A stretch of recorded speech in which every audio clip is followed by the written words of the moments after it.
Hey, hi, hello. Welcome to Diana Emerson today. We're listening to Final Moments. This is 17-year-old Alexis Murphy. Stops at a gas station.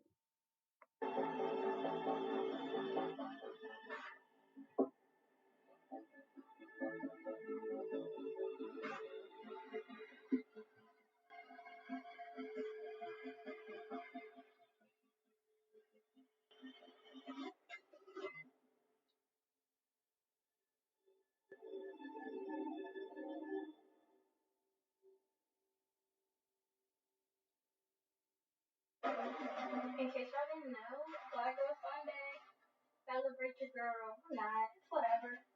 We hear about a lot of missing children, but there was something really different about Alexis. She was the social media star. That was one of the alarming things. Does she have a stalker? Somebody following her. One of the videos captures Alexis Murphy's vehicle pulling in. You can't really tell who's driving. It was definitely unlikely that Alexis drove her car to some random movie theater in Charlottesville. It was still a lot of questions going through my head. What happened? Where is she? Alexis has virtually disappeared off the face of the earth. It's just full throttle forward.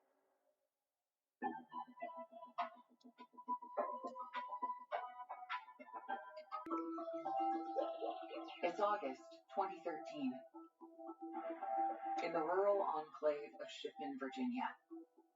Go. 17-year-old Alexis Murphy is preparing for senior year at Nelson County High School. She definitely was a person that could brighten your day on your worst day.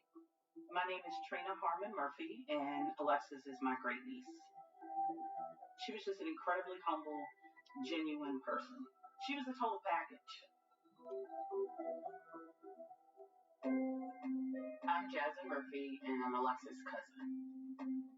She was looking forward to her senior year playing volleyball. I did assistant coaching with her for 2 years. Seeing her play and playing against her at the open gyms, she had definitely developed and grown as a player. Hey, where my Pacers fans at? I was serious. None at all. She was definitely attached to her cell phone for sure. If the battery was dying, she would plug in multiple extension cords so that she could still move about the house and take the phone with her. Okay, my life is pretty much complete right now. Whoever invented this, thank you so much. Alexis's journey to the cusp of adulthood began on June 5th, 1996, when she was born into a loving, extended family. Even when she was a baby, she was just funny, outgoing person. She was always getting into stuff, but I definitely saw her grow up. She was definitely smart. She could come to me for things, or if I had clothes that were too small, hand me down to Alexis. She loved them. She grew up around most of her cousins, so cousins are more like brothers and sisters. As she got older, you saw her get more interested in music, dancing. She was forever recording herself dancing. If I was dancing in the car, she would just laugh at me and was like, don't ever do that again.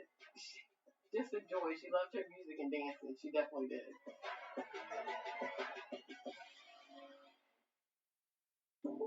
Alexis and her friends spend their free time at a local destination, Liberty Gas Station. The gas station that has the McDonald's connected to it was definitely like the teenage hangout spot. Alexis went to that gas station every single day. It's a rural county, the gas station is just kind of where kids hang out. Alexis's social world, however, extends far beyond Shipman, Virginia. My name is Katie Love, and I was an investigative reporter covering the Alexis Murphy case. In 2013, we're just starting to understand the power of Twitter, and Alexis got it right away. You knew what she was up to because she would tweet it. In case y'all didn't know, it's Black Girl Sunday. Celebrate your girl. I'm not. It's whatever. The average teenager probably has a couple hundred followers. Alexis was completely different. We're talking about 12,000 people who just wanted to know what she was up to. She's the social media star. Gotta go feed the dog.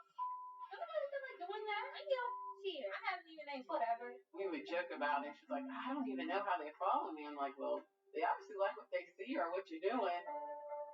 On Wednesday, July 31st, Alexis hangs out with her cousin Jasmine. After volleyball camp, I had asked her to ride with me to Madison Heights to get my eyebrows done.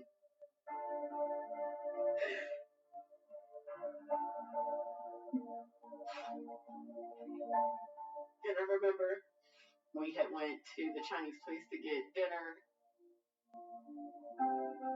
and I took her to McDonald's to get a frappe. I believe we had texted that Friday, just randomly, because we always do, but I hadn't talked to her at all that Saturday. Little did she know, that was the last time that Jasmine would ever see Alexis. Later that weekend, in the early morning hours of Sunday, August 4th, Alexis's family notices something peculiar. Alexis's grandma realizes that she's missed her 11 p.m. curfew, which is really strange.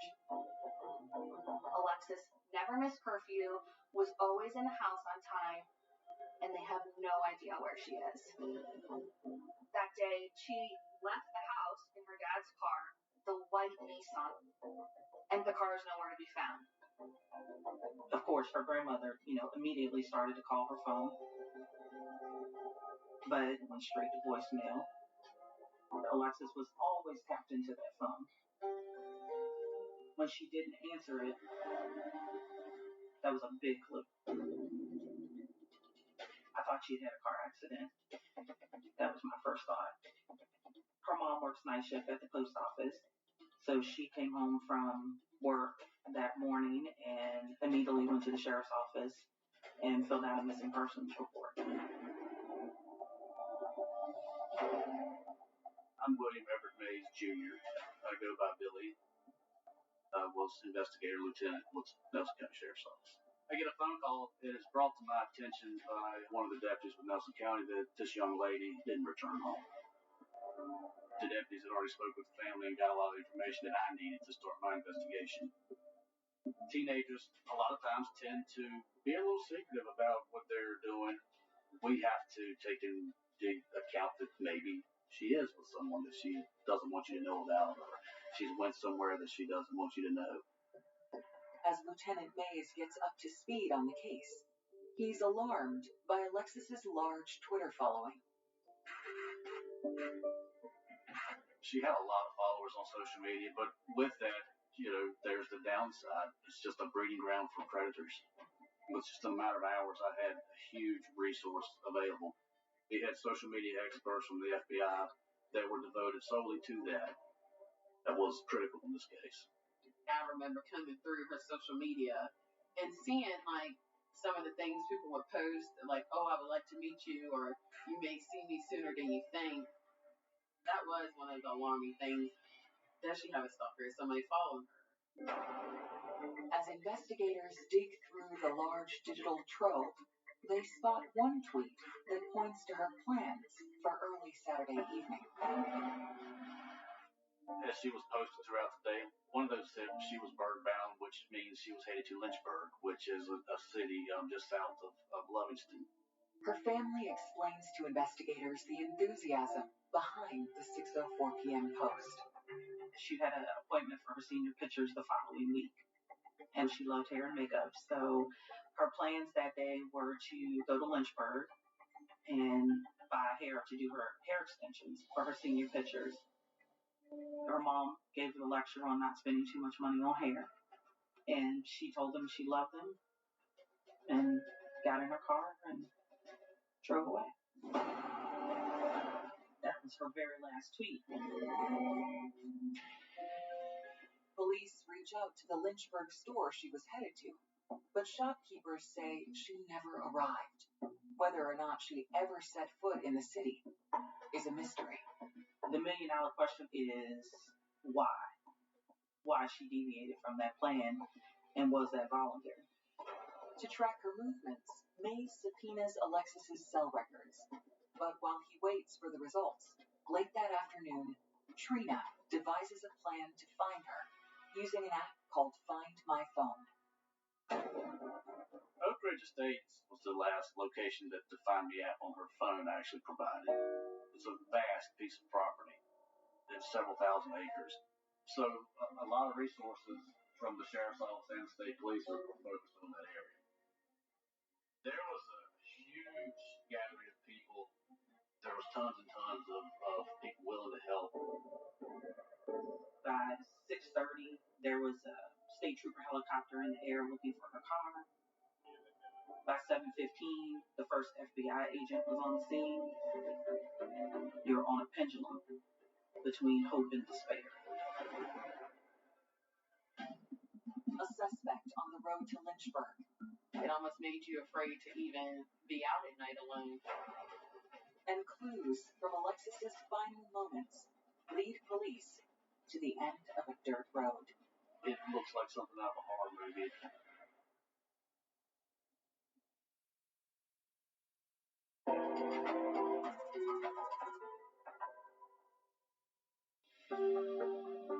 In late July, days before Alexis disappeared, her aunt dropped by her home. It was just a typical visit, and she was just her happy-go-lucky self, you know. We said our goodbyes as always. Love you, see you later, and that was it. I mean, the normal moments are the ones that are really important, you know. Lord knows I wish I had known that was the last time I was going to see her. Just hours after Alexis is reported missing, an app called Find My Phone leads police to a 4,800-acre estate called Oak Ridge. They're searching areas thinking perhaps there was a vehicle accident that she had ran off the road. We also had contacted the state police for their helicopters come in and fly in the area. So a lot of the attention was focused in that area. After hours of searching, investigators begin to question the accuracy of the phone tracking app. Law enforcement find nothing, so it kind of leads them back to square one. That was like this alarm of what is going on. Perhaps she's establishing a little bit more independence and she wants a little more privacy, as most teenagers do. But her family was very adamant that that was not the case. This probably is bigger than what we think. With Alexis's phone records still pending, authorities widen their search radius and call in more help, as Mays takes a darker view of the situation. It's becoming more evident to me that this is probably not a defiant juvenile and this is probably not an accident. So time is of the essence, it's critical. And I was basically the one overseeing all of this. We reached out to the Virginia State Police with their special agents, and we probably had close to 50, 60 special agents from the FBI there, which was incredible. I definitely saw that this was something serious now, more serious than we had thought before. As the investigation intensifies, the Murphy family's plight explodes into the spotlight. In the newsroom, we hear about a lot of missing children, but there was something really different about Alexis and how strange it was for this girl to suddenly have no trace. Family members say 17-year-old Alexis Murphy is a good girl, star volleyball player at Nelson County High School, a devoted daughter who always answers her phone and text. She became everybody's daughter, everybody's niece, everybody's granddaughter. But Laura Murphy has been unable to contact her daughter since August 3rd. Somebody knows something. If it's the littlest thing that they may not think is important, it is. It allowed people to connect with her family. It was amazing to see how many people organized search parties after search parties looking for Alexis. My name is Mark Egeman. I work for the Virginia Department of Emergency Management as a search and rescue coordinator. Watching the story develop and grow in the news until we get that call from state police. And then that's when we become involved and it becomes an active mission for us. You have a tremendous amount of woods and country to have to search on foot. The whole community has mobilized at this point. This was very out of the norm for Nelson County. It's unclear At this point, if investigators have found anything of use for them as they continue to search for Alexis Murphy. In the midst of this publicity, law enforcement scrutinizes the road Alexis would have taken to Lynchburg. In recent years, it has been the site of a rash of mysterious crimes. Last count, I believe it's 32 young women and men that are missing on some portion of the 29 corridor. There's something going on for sure on the 29 corridor that needs attention. Locals attribute this violence to a single anonymous culprit. When I first started working for Nelson County Sheriff's Office, I had heard about the 29 stalker. There were some young ladies that had been abducted along Route 29 from, say, Albemarle all the way up to Barbersville. You start to wonder if this is something that is connected. Yeah, it was a scare. It almost made you afraid to even be out at night alone. It was definitely one of those things you kind of opened your eyes even more. But soon, on Monday, August 5th, 2 days after she vanished, Mays received some crucial documents. Alexis's cell phone records. We started looking at the cell phone information, the cell phone records, and were able to determine that Oak Ridge that we didn't need to be there. The phone was pinging somewhere else. One of those hits indicated she was in the Liberty gas station. That's where the focus went at that point. We were able to go and pull that video surveillance of Alexis being there. Could this footage be the key to finding Alexis? She was there, and she was there alone. So we were trying to connect all those dots and put those pieces of the puzzle together. That's the last known ping on her cell phone. We knew that this was probably the last known place that she was when she went missing.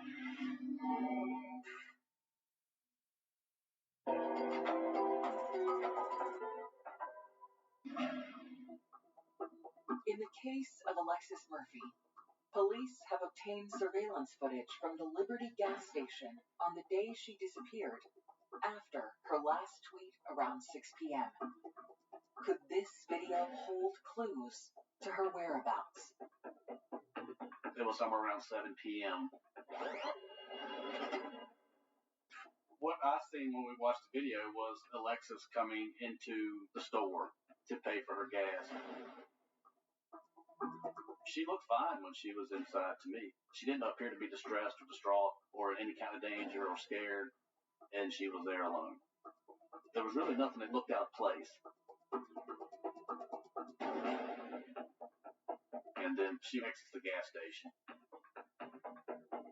And she could be very close when she left. It was somewhere around 7 p.m., and I believe it was 7:17 p.m. It was the last activity on her phone. So we have roughly a 17-minute window there that we're trying to figure out what happened.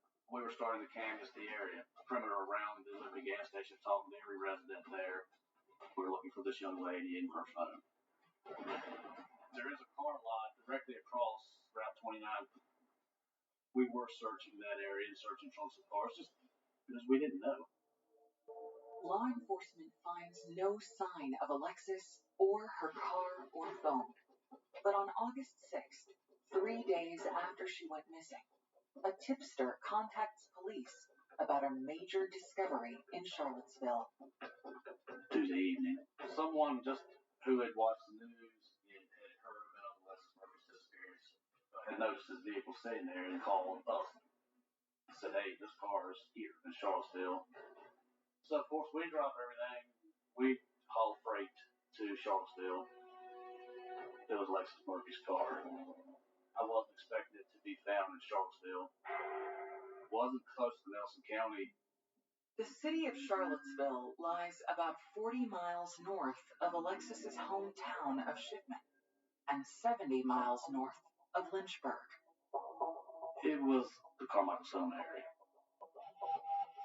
Then, of course, the media is there before I get there, and it's a circus. It's ridiculous. And it made it very difficult for us to get in there and do what we needed to do.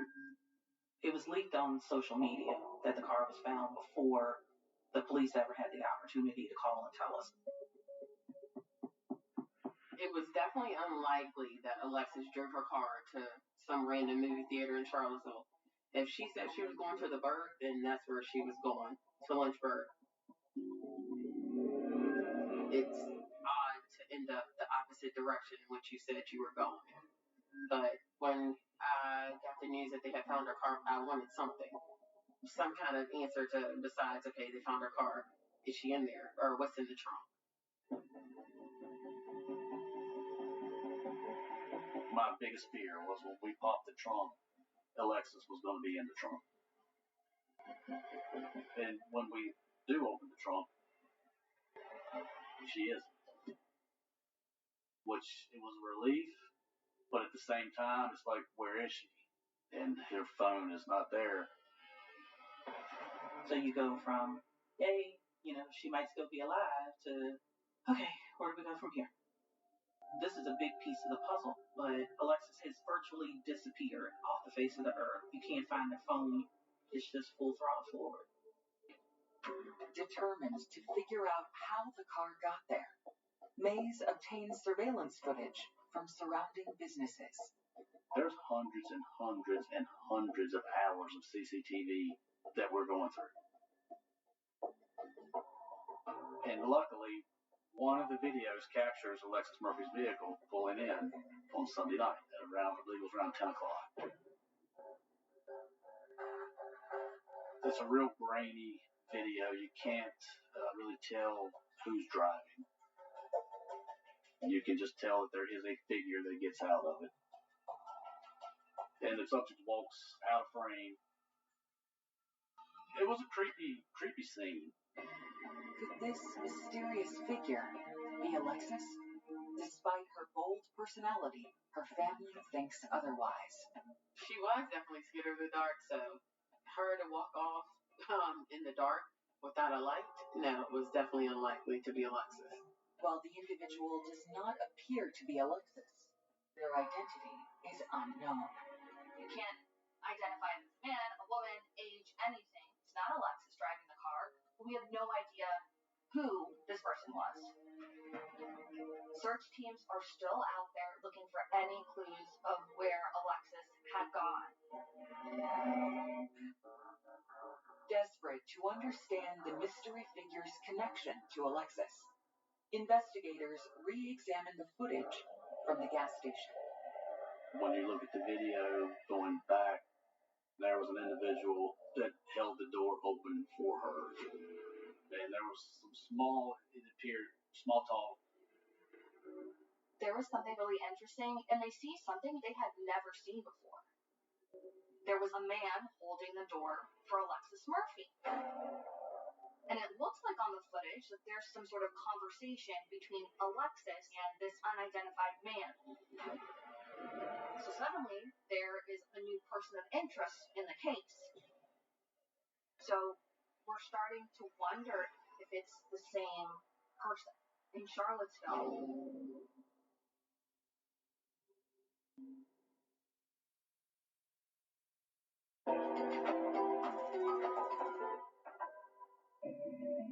In hopes of identifying a man seen in surveillance footage, police in the Alexis Murphy investigation race to where it was recorded, Liberty Gas Station. So there was a question of whether that was someone who maybe was involved in Alexis' disappearance. The attendants who work there were able to easily say, this is a guy named Randy Taylor. He was not someone who just kind of slid under community radar. This is a distinctive man who has this huge Daffy Duck tattoo on his neck. The gas station attendant knew Randy because he has a car that's very distinctive, this camel truck. Once Lieutenant Mays learns of Taylor's vehicle, he digs deeper into the footage. The cameras, unfortunately, were not all over the parking lot. But there is a camera that's on a portion of the parking lot, and it catches just a tiny piece of Route 29 just a few minutes after Alexis exits the gas station. You see this camouflage vehicle and Alexis Murphy's white car is directly behind it. She was actually going north towards Charlottesville, and now she's following him. The big question is we have no idea why she followed him, which is really strange. What's going on? Mays sizes up the investigation's new prime target. We've got to come up with a game plan. Let's figure out what the best avenue of attack is as far as the interview with him, and let's pin him down. Investigators discover that Taylor lives in a camper just off of Route 29. 4 days after Alexis disappeared, Mays heads towards the property. We put him under 24-hour surveillance. I was told by the other agents where this camper was located, but I couldn't find it. The grass was so high around the driveway that goes into this property. So I finally locate this road. We pull in, and we're basically walking up to this thing. It's just an old abandoned house. Then there's this blue and white camper. It looks like something out of a horror movie. I remember knocking on Randy's door, and he opens the door. We explained to Randy why we're there. And I basically asked him about being at the Liberty gas station.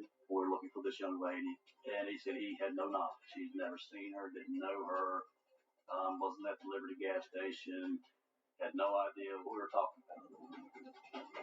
And that was an important part of the case for me because I knew then that he was hiding something. But once we confront him with the evidence, there's a video of him holding the door for her. And things changed. He told us he ran into her at Liberty. He admits that she was there. Without prompting, Taylor launches into a story. He even goes on to elaborate that he met Alexis Murphy probably a year prior to this at a car wash. He was smoking some marijuana, and she had made a comment about the marijuana. According to him, she was talking about how it smelled like some really good stuff. So when he saw her at the Liberty gas station on August 3rd, he knew who she was. When pressed again about the August 3rd encounter, Taylor offers an astonishing account. Also, he's telling us that she's with a black guy. And they're talking about marijuana sale. And Randy wanted to buy from the guy that she was with. So they come up with an agreement, and they leave, and he goes to his camper. Alexis comes, and this other gentleman follows suit. He buys marijuana. They have some small talk, shoot the bull, and they leave together. That's the last he's seen of her. I didn't believe the story, but we could not rule out the possibility of someone else being involved. To validate Taylor's story, Mays files for a warrant to search his trailer.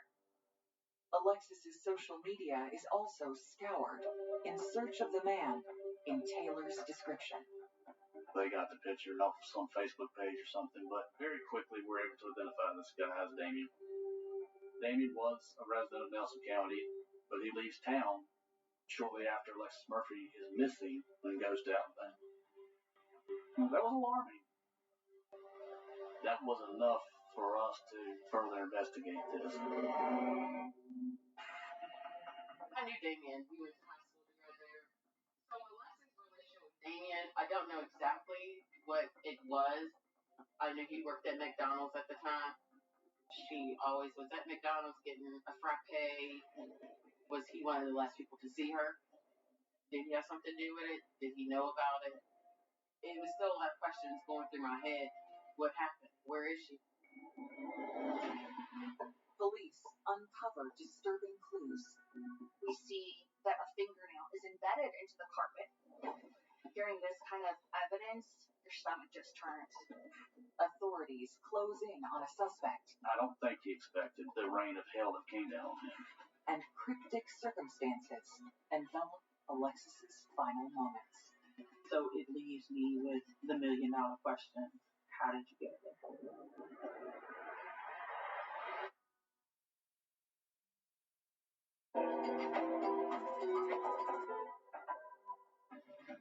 Investigators have learned that a friend of Alexis, who left town after she disappeared, may have been the last person to see her alive. So myself and Special Agent Pittman with the FBI, we flew to Alabama. We made arrangements to meet with Damien and talk to him in further detail about what his involvement may or may not have been. As they sit down to interrogate Damien, Mays asks him about his whereabouts on the weekend Alexis vanished. He was in Nelson County staying in a hotel with his girlfriend.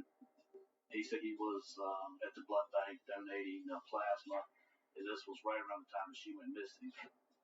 But he wasn't anywhere close to where Alexis was here in Nelson County. So he wasn't even in the area when she went missing. He said he had no involvement whatsoever. After the interrogation, Mays returns to Virginia and digs into Damien's account of the weekend of August 3rd. We were able to corroborate his timeline and his alibis.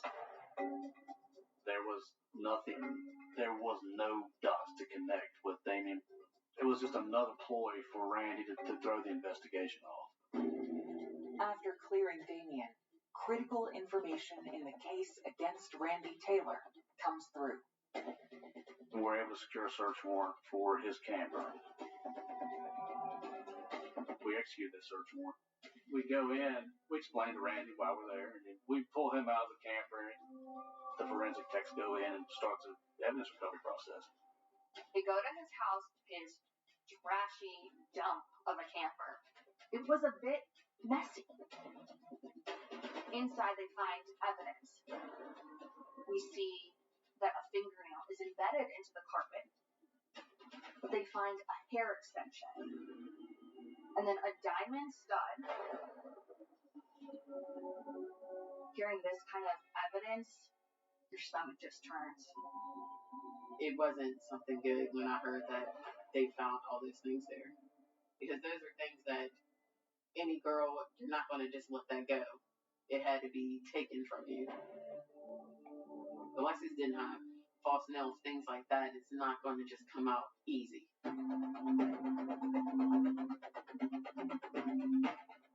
The evidence is sent for DNA testing. Then, authorities search the grounds around the camper for Alexis's body. Behind the property, there was just all kinds of garbage and trash that had been piled up, and there's a mountain. And behind the house, there's a trail that goes up the mountain. We searched the side of the mountain to see if he's taken her up the mountain. It was a very difficult search. Everybody's getting ate up by ticks and chiggers. We blanketed that side of the ridge, and we have nothing. No indication that anybody had been up there, no four-wheel tracks, nothing. Her cell phone was still missing, and she's still missing.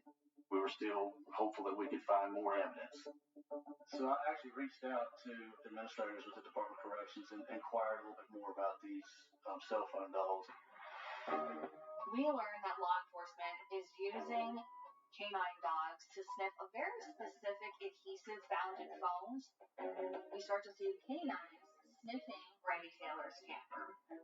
These law enforcement dogs are smelling some sort of scent, and they find Alexis Murphy's phone just 70 feet from Randy Taylor's camper.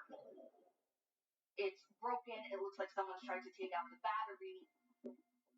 Finding Alexis's white iPhone was the nail in the coffin. This was her lifeline.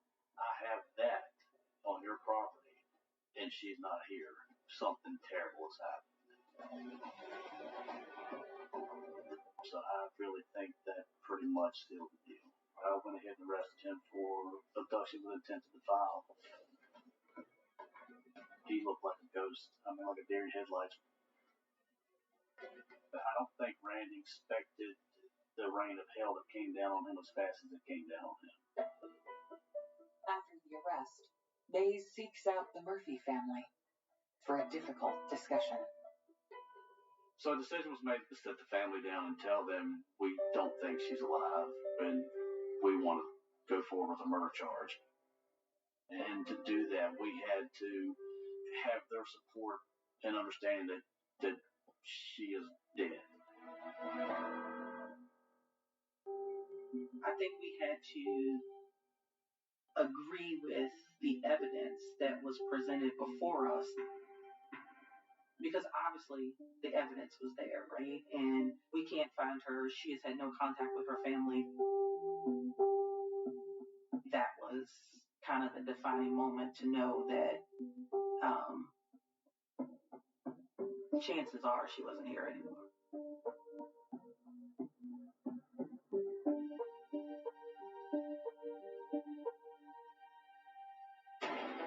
As the case heads to trial, police make Randy Taylor an offer. Before the trial, law enforcement offered Randy Taylor a deal, 20 years if you just tell the family where Alexis Murphy's body is. His response, give me 10 and I'll tell you where she is. It's like really unbelievable. Months later, in May 2014, at the Nelson County Courthouse, the first-degree murder trial of Randy Taylor begins. While the prosecution has a wealth of evidence, the lack of a corpse presents a problem. This was an unprecedented case in Virginia. To try someone for murder with no body, it's very hard to prosecute without a body.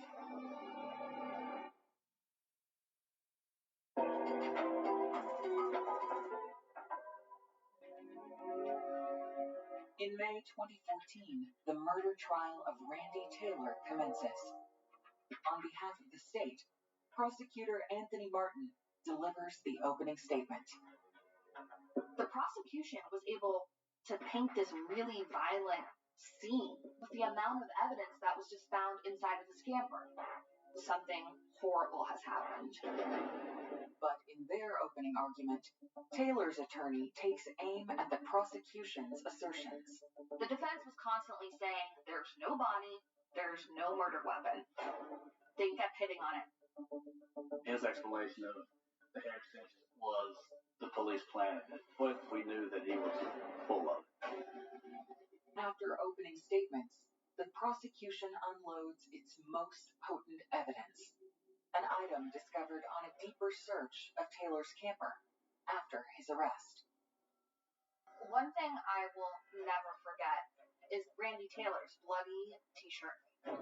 Seeing the t-shirt covered in not just a little bit, but a lot of blood, you could tell the jury's mood suddenly shift.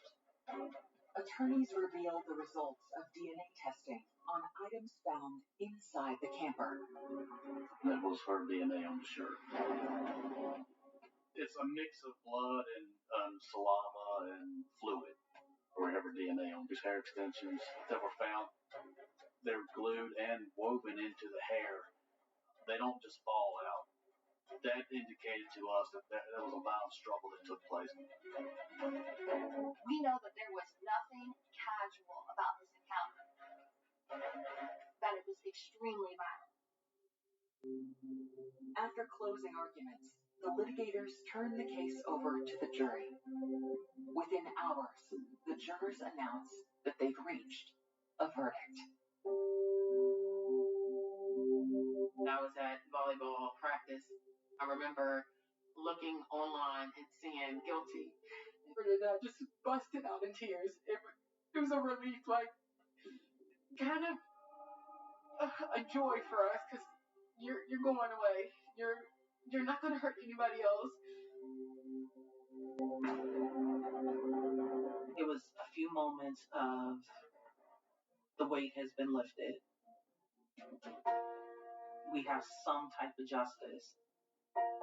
And we did celebrate, but the next morning we still woke up to the same reality. We still don't have her. We convict him on both counts of abduction with intent to defile and first-degree murder. And as the jury is leaving to go of sentencing, Randy stood up in open court and said, I'll take the original deal of 20 years and tell you where she is. And of course, it's too late at that point.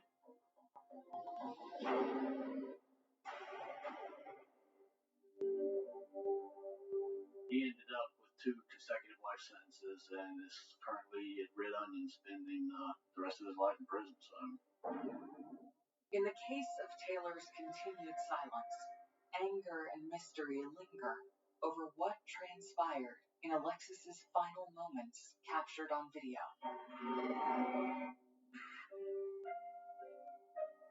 One of the big mysteries of this case is why we see Alexis Murphy's car following Randy Taylor's. We have no idea why she followed him. Somehow he gets this beautiful, talented young girl to follow him to his trashy dump of a camper.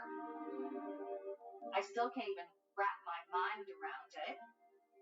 Billy Mays believes the footage tells the story of a drug deal gone bad.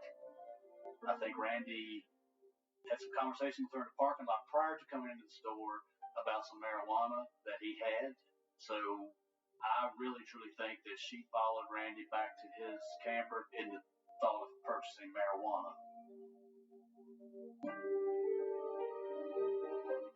I find it impossible to believe that she would have voluntarily gone anywhere with Randy Taylor.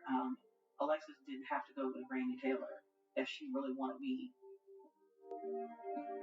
So it leaves me with the $1 million question: how did you get her there? Despite Taylor's conviction, he refuses to reveal the location of Alexis's remains. I can't go put flowers on my niece's grave. I can't take little pink trinkets, which was her favorite color, to put in her grave. So I will continue to look for her until I'm either not here or she's found.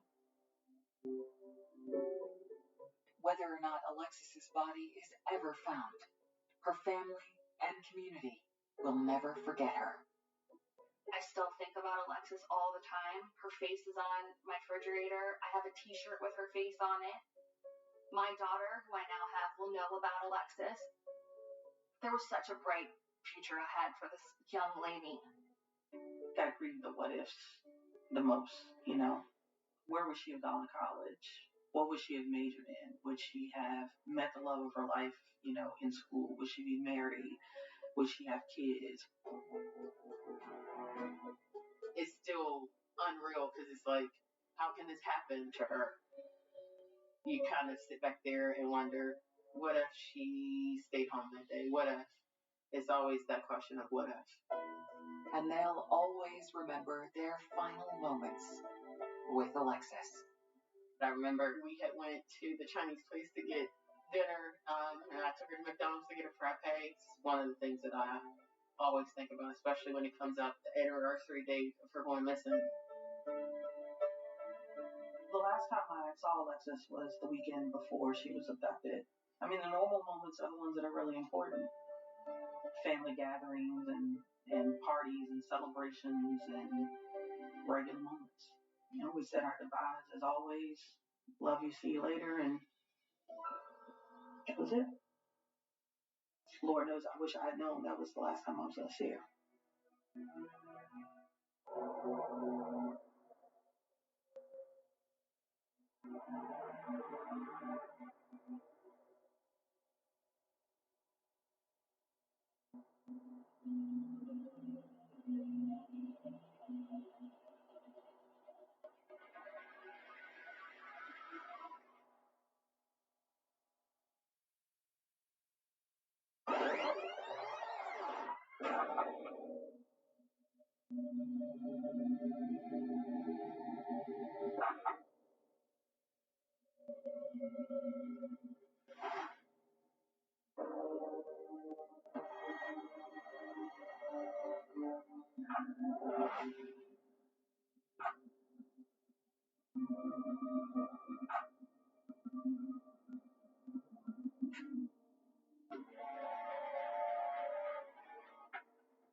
All you have is the lifeless body of a 22-year-old. Why does someone do this? The most gut-wrenching part was seeing Heather's hand still grasping the sheet. And I just remember screaming, somebody's killed my daughter. You have to look at these videos and hopefully gain something from it. I think everybody was crunching on Heather. Who do you tell your secrets to? Now you tell your secrets to your cell phone.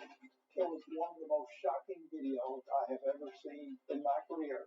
I was watching the final moments of the life of Heather Nicole Maples.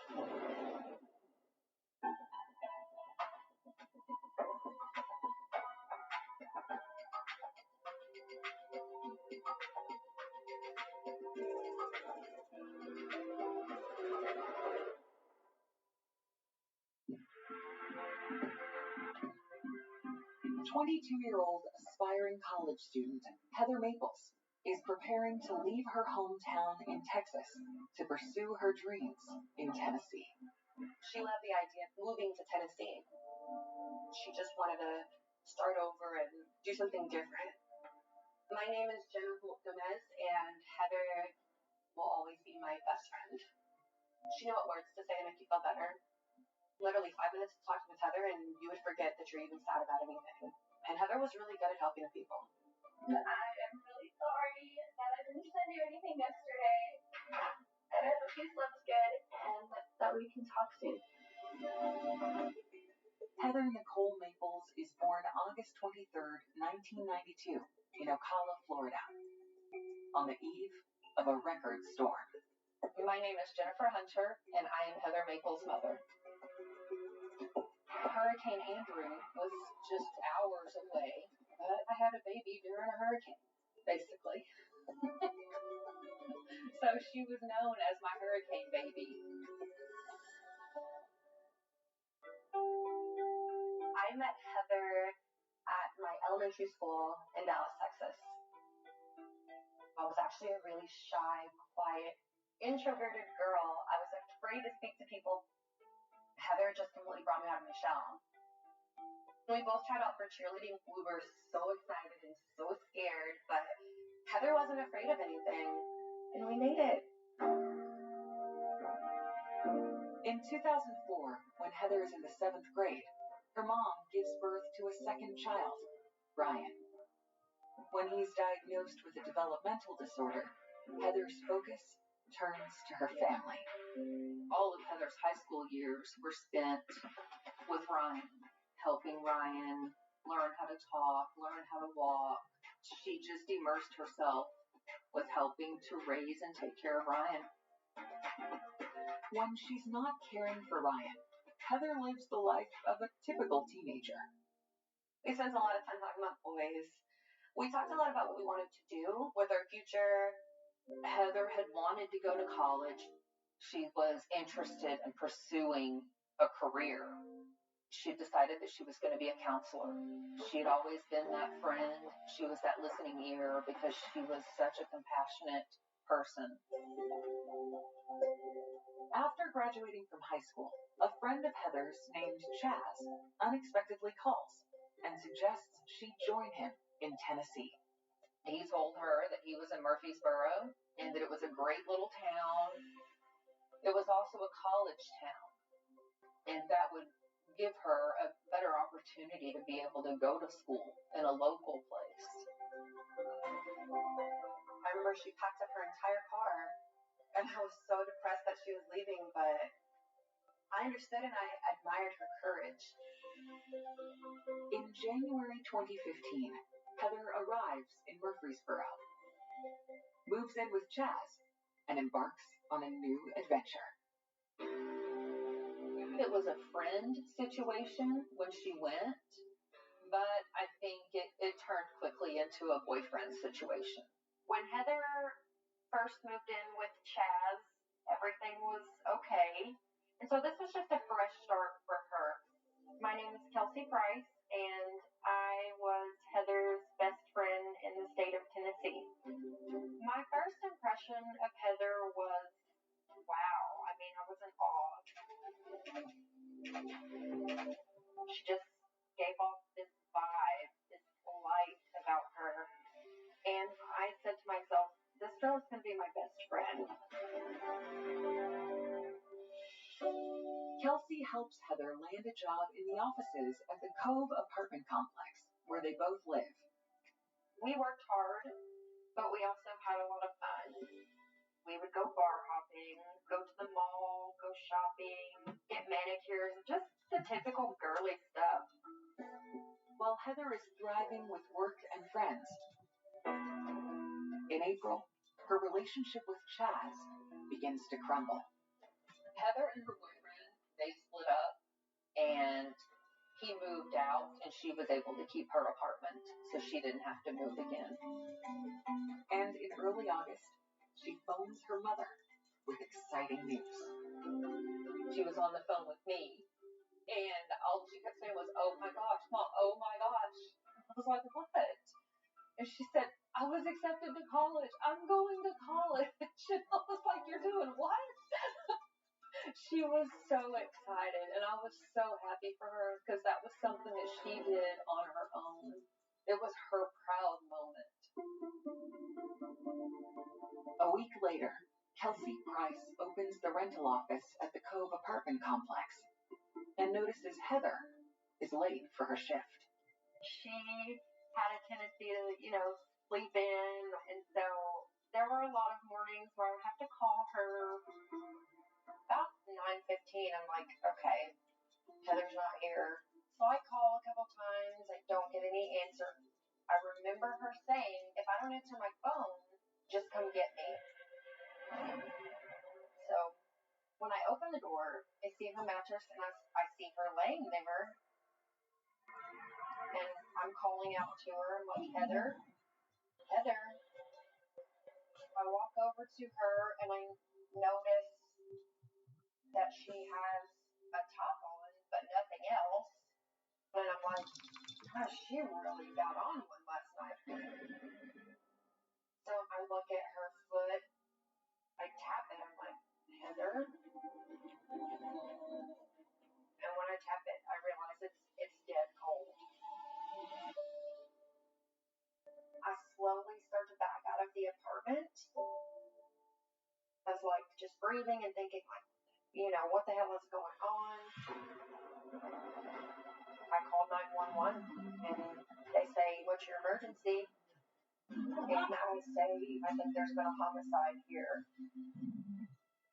I'm Detective Sergeant Tommy Massey with the Murfreesboro Police Department. I made my way over to the apartment complex. I met with Kelsey Price, who was her friend and also a co-worker of hers.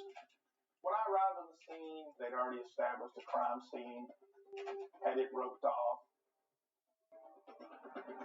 I could see the body of Miss Maples across the bed. Obviously, she was partially nude. You could tell there was some visible trauma to her person. I immediately met with Detective Maples, the first detective from our unit to respond. My name is Detective Larry Maples. I was a detective that assisted on the Heather Maples case. There was clear evidence of a sexual assault with semen, hair, blood. Her hair was fairly blood-soaked. We were able to note that there was some cast-off blood on the wall behind the mattress. Obviously, she had been struck on the bed, and then whatever object was used to strike her had, delivered blood to the wall. The most gut-wrenching part was seeing Heather's hand still grasping the sheet, where you could tell that she died a pretty horrific death. Why does someone do this? As the lead investigator, it's very imperative to gain as much information as quickly as you can. Because at that time, we know nothing. All we have is the lifeless body of a 22-year-old girl.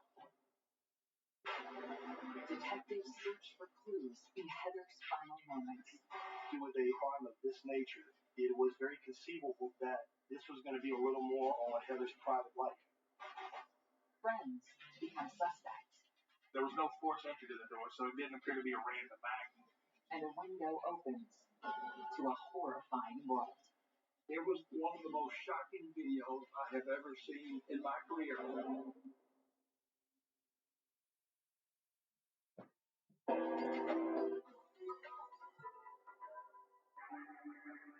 When investigators discover 22-year-old Heather Maples murdered in her own apartment, they begin processing the scene. There were several identifiers on Heather's body that were significant to us. There was, semen. There was a presence of hair we believe was not Heather's hair. As forensics begins processing evidence for DNA testing, investigators make another discovery. To the right of Miss Maples, there was a bloody fingerprint at the top of the bed that was pristine. You could not have taken ink and rolled that fingerprint and had a better print. There was nothing consistent with that fingerprint to lead us to believe that it was Heather's, nor was there any conceivable way that her hands would have been placed there. Investigators process the print to compare to potential suspects and to submit to a national fingerprint database. And soon, they make another discovery. We were able to recover Speckle's cell phone at the scene. Without a passcode, however, they can't open the device. As they set out to gain access to the phone, they observe something else. We also noted that the windows were closed or locked, so the only way in was through that one front door. So no one forced their way inside, so it didn't appear to be a random act at that point. Heather's body is transferred to the coroner's office for further examination.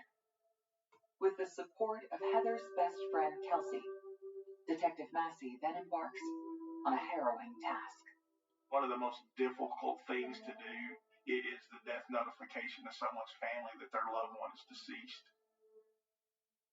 I wanted to be the one to tell her. I wanted it to be from somebody who loved Heather and cared about her. Well, I called and I just said, Jennifer, are you sitting down? I remember her just telling me that Heather's gone.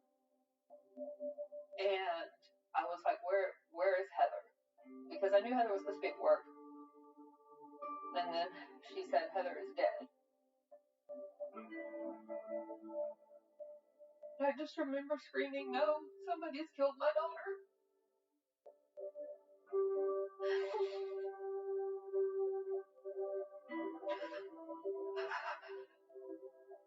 But it wasn't real. It didn't seem real.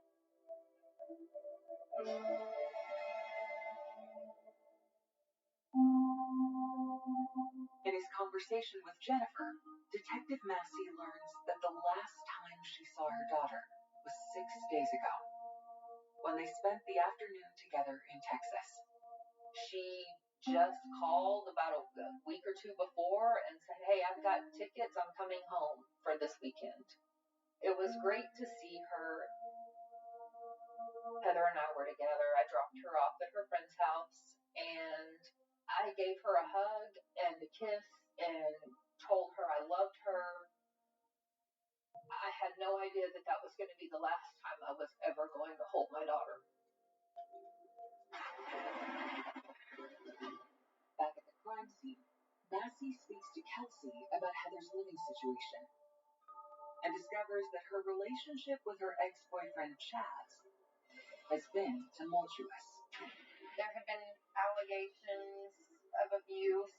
I would hear her telling me about how he's got anger issues and he was abusing her.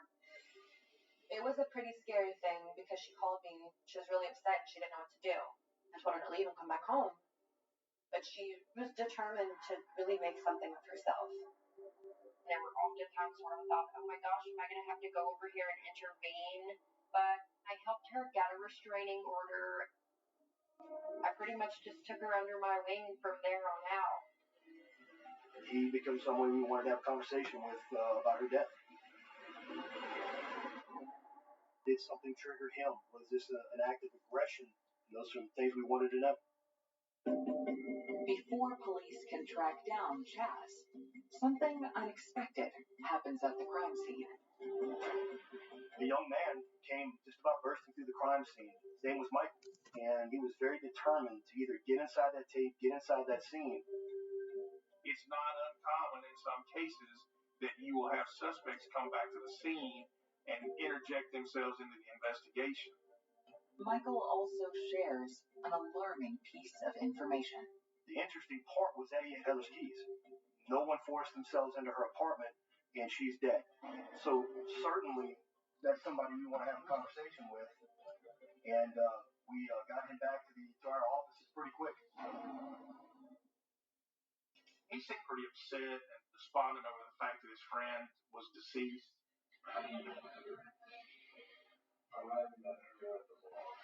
This is going to be rude. I'm going to ask you that sometimes details are important so much. The first time I ever did a sexual training, I never had any contact with the other.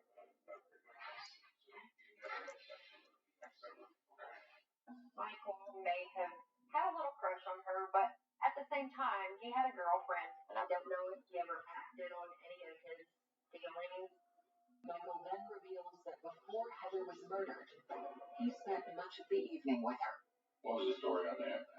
Yesterday, she asked me if I was off work, and she said she was hungry. I was like, cool, let's go to Old Chicago. Went to Old Chicago. According to Michael, after dinner, he went home, while Heather went to a local bar with friends. But later that evening, she reached out for help. She called me at 11:40.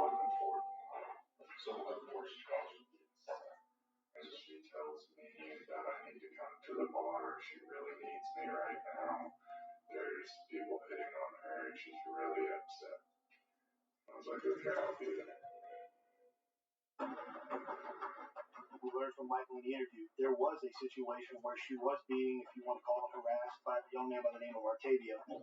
He was calling her out and touching her. I was like, man, why don't you leave her alone? Michael had some concern about because he felt like he was being a little too, I guess, pushy with Miss Maples that night at the bar about trying to maybe have some advances toward her. Shortly after the incident, Michael suggested taking Heather home. We walked out the door. She's like, hey, I want to go to the bar. Hungry. Will you take me there? I said, sure. She orders biscuit, gravy, eggs, 2 eggs, and sausage. And we said, when she was done, I drove her to her apartment, dropped her off. I watched her walk up the stairs, and she was like, He estimated that time to be approximately 2:30 a.m., the morning of August 7th, and that was the last that he saw her. Her door had to have been unlocked, though. Well, I wish I had keys. She didn't have any pockets or anything in her dress. They forgot to give them back or they dropped her off. Investigators take Michael's fingerprints and a DNA sample and set out to determine if he's been truthful about his evening with Heather. We had ideas where she was, but again, knowing where she was and knowing what she's doing while she's there are very different things. We wanted to retrieve the video from Handlebars. They'd been out there to eat, and that was their last stop before he went home. The investigators pull the footage in question for insight into what may be Heather's final moments. We watch it in real time, just like you would a movie. You have to look at these videos and hopefully gain something from it.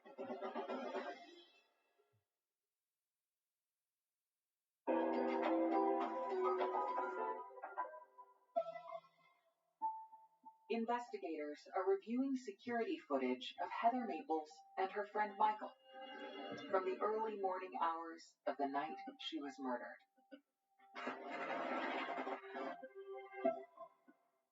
We're able to piece together through that evidence that she had been with Michael. We were interested to see what would happen next. While Michael seems comfortable showing Heather affection, the pair's time at the diner seems to match his account to police. But what happens after they leave remains a mystery. Because Michael was the last person that we knew of to see Heather Nicole Maples live, he was someone that the police were very interested in. After reviewing the footage, investigators turn to the medical examiner's report for additional clues. They had ruled that the death was a homicide and that the cause of death was strangulation and blunt force trauma to the head.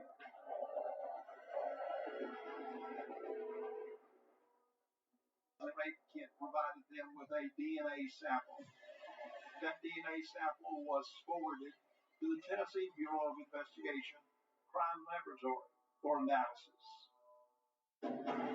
When we did get the return of the fingerprint and we got the return of the DNA, Michael was determined not to be matched to any of the identifiers that were at the scene. With Michael cleared as a suspect, detectives began looking into the man he described from the bar that night, Artavio. But then they uncovered new information about Heather's ex-boyfriend Chaz, who she filed a restraining order against a few months back. We learned that he had moved, but that he was actually back in town the night of her murder, which piqued our interest even more. We just went in and conducted the interview. While he acknowledges his relationship with Heather was rocky, Chaz denies having anything to do with her murder. He said he hadn't been to her apartment in months. He gave us key details.